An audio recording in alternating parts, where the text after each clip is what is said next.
Warahmatullahi wabarakatuh. Welcome all to virtual remedial classes of 2025 sponsored by Mewa. My name is Mr. Kassim Hammad and I'm teaching physics and today's date is 4th September of 2025. Welcome all.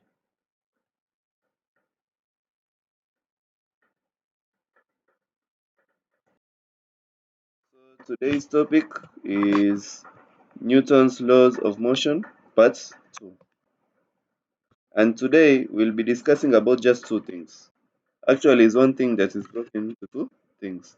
We'll be discussing about Newton's third law of motion and how is this law of motion applied in day-to-day situations. Welcome.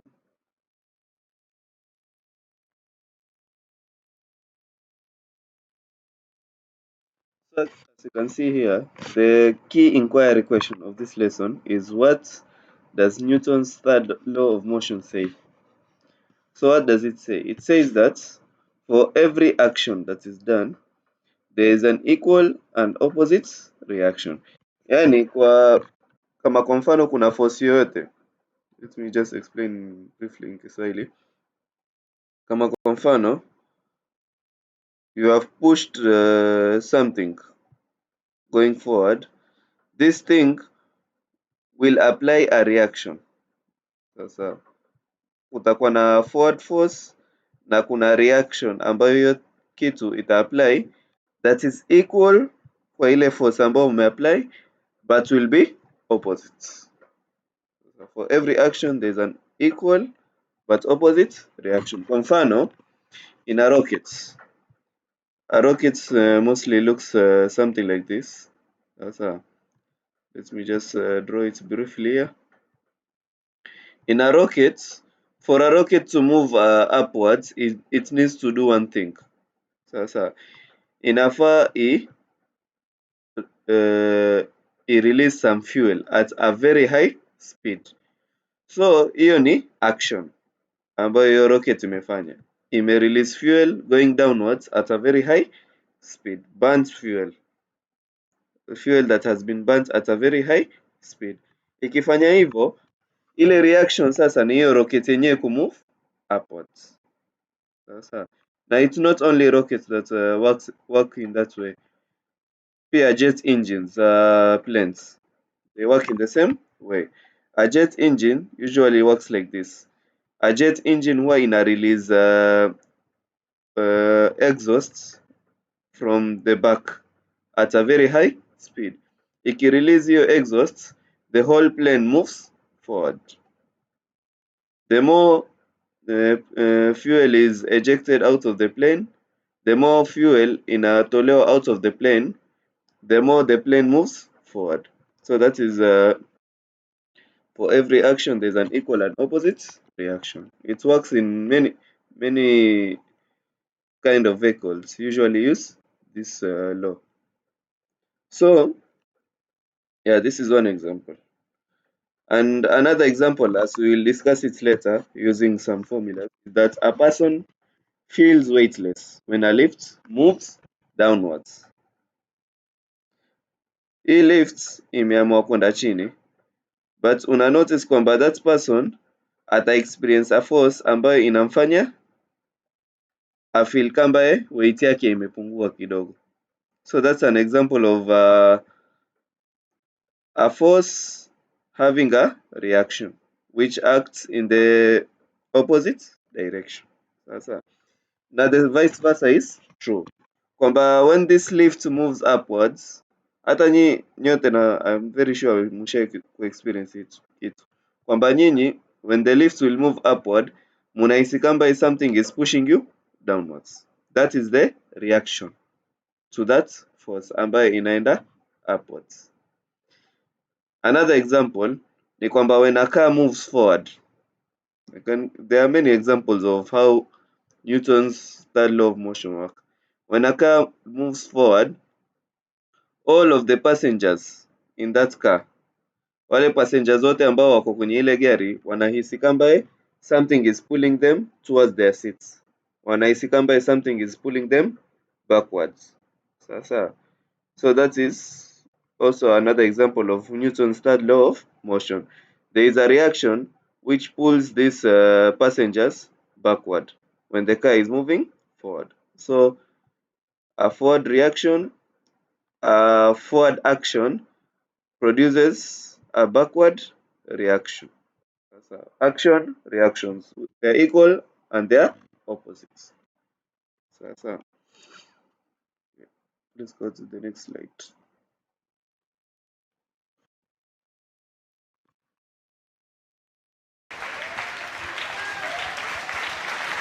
So as you can see here,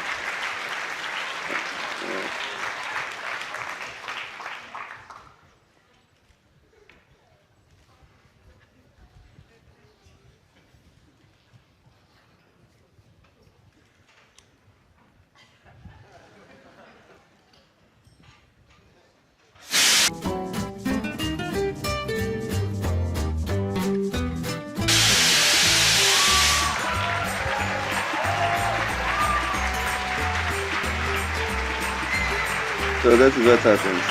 When the gas moves in that direction, the same way with rockets, how rockets work. In fact, this person is showing a simplified way of how a rocket works.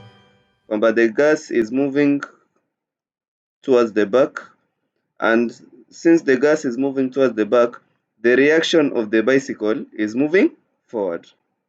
So action, reaction, they are the same force, they are equal, but they are opposites. The action moves backward, the reaction moves forward. Yeah, you see. The action of the gas is making the bicycle to move forward. Very simple. Yeah, that's all. So let us go to the next slide.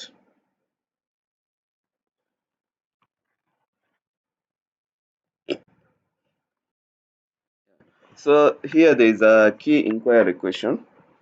What happens when a person is inside a lift and the lift moves upwards? So what will happen to this person? So for example, this is a lift. Let me just draw it here, and there's a person inside. Let me just draw the person.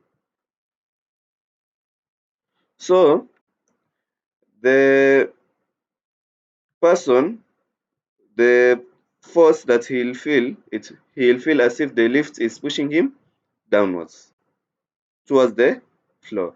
This is because the lift has an acceleration. It is moving upwards with a specific acceleration. It started from zero and its speed is increasing. Speed yake inaongezeka. The more inaenda juu, the more speed yake inaongezeka. And this lift and the person, they have a mass called m. So the upward force is equals to m a. That is the upward force, the force that is going up. Sasa. So the force causing the upward motion of the lift is m a. But remember, this force has a reaction which is equal but opposite to the motion of the lift. Hii upward motion iko na reaction yake ambayo itakuwa opposite to the movement of the lift. So this reaction will actually work downwards. Na hii reaction itakuwa the same direction na gravity. So actually there are two forces which are moving downwards. The first force is gravity, and the second force is the reaction. So the total downward force is gravity plus reaction. The total downward force is the gravity plus reaction. The gravity is mg. Gravity is mg, while the reaction, ile force, kumbuka it is equal to the action. Hii reaction yake ni equal na ile action ya ile lift kwenda juu. The force ambayo ilifanya ile lift kwenda juu ni equal to the reaction. So the action itakuwa ma. Yeah, ma. So that means the force, the total force that the person will experience, or the total weight that the person will experience, will be M in brackets G plus A. And I'll show you how this formula will be used in practical examples or in examples involving equations. Let us go to the next slide.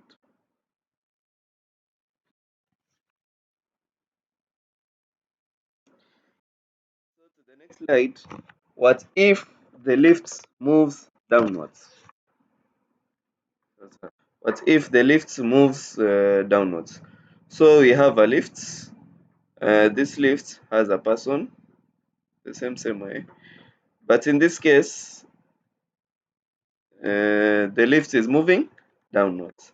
So remember, the total mass is m, and as the lift is moving downwards, it has an acceleration. Iko na acceleration yake because ilikuwa at rest, then ikagain speed pole pole as it's moving downwards.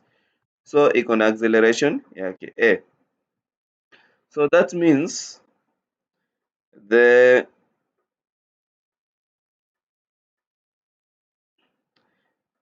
the force that is making this lift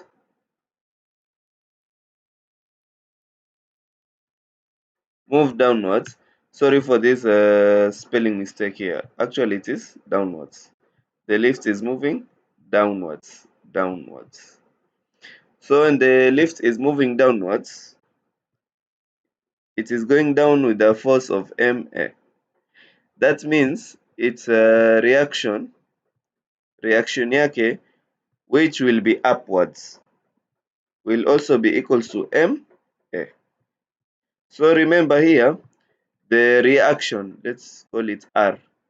The reaction is opposite to the force. And the reaction is also opposite to another thing, gravity.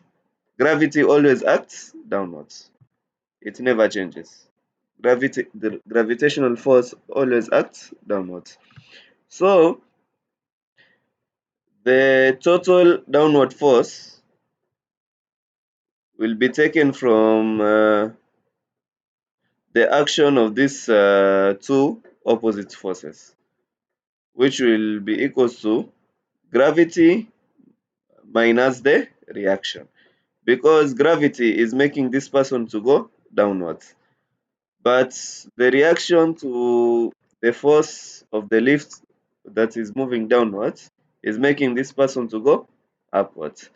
So gravity minus the reaction will make the weight of the person decrease. So for example, if the weight of the person is 1,000 newtons, the weight will decrease to 800 newtons. So, but when the gravitational force is equal to the reaction, that is, when mg is equals to r, the person will feel weightless. He will feel as if he has no weight. Yeah. So that is what happens when mg is equals to ma, because they'll cancel each other. Mg minus ma, they'll be equal. So equal things, when they minus each other, they'll be zero. So there'll be a zero downward force.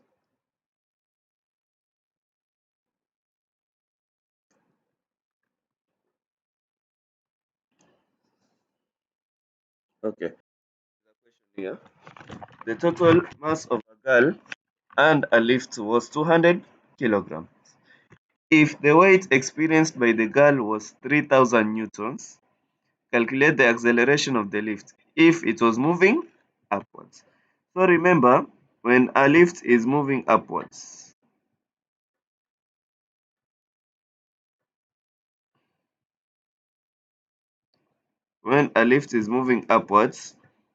the formula of the force experienced by the person is mg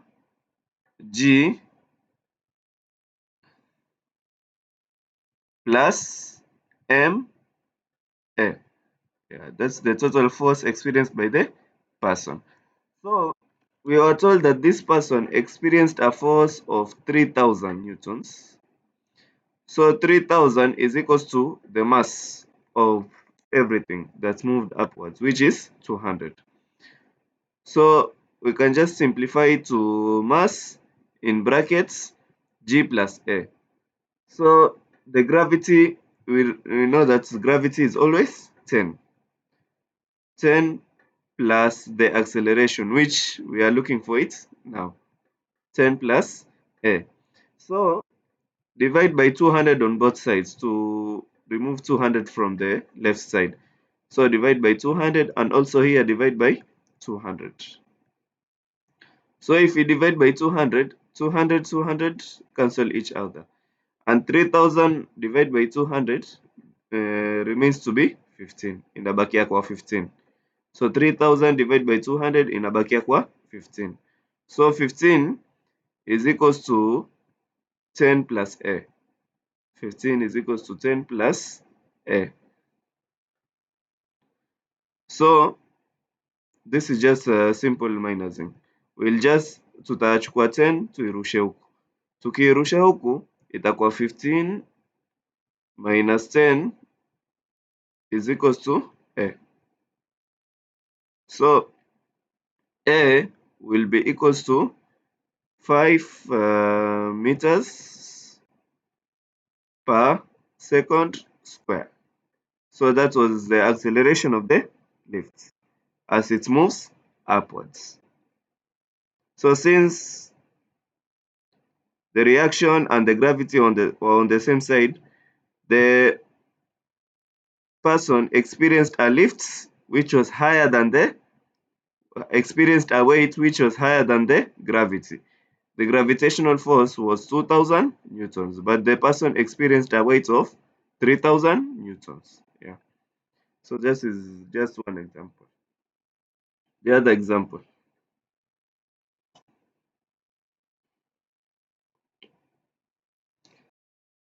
is that a girl was experiencing a force of 3000 newtons for a lift moving downwards. Now this is a different situation with an acceleration of 1 meter per second square.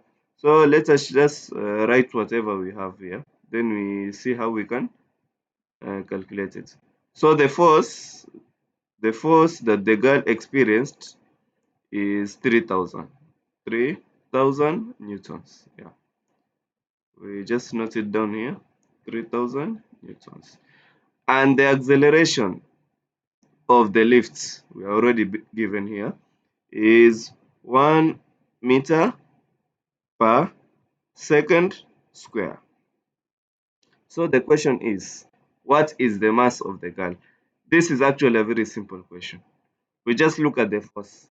What is the force according to this situation? According to this situation, kumbuka the lift is moving downwards. So reaction na gravity zina cancel out each other. So the force katika hii situation itakuwa equals to m in brackets g minus a. mg minus a. Una minus gravity, gravity unai minus na hiyo reaction. So mg minus a, that means 3000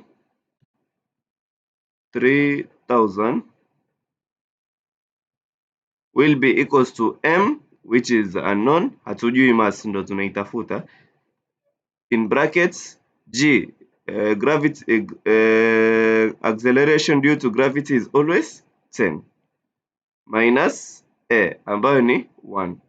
Sasa 10 minus 1. So tukiangalia hapa 10 minus 1 ni 9. So 3000 is equals to m in brackets 9. M in brackets 9.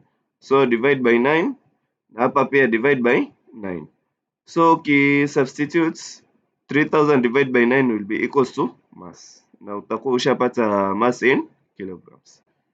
So thank you and have a nice week.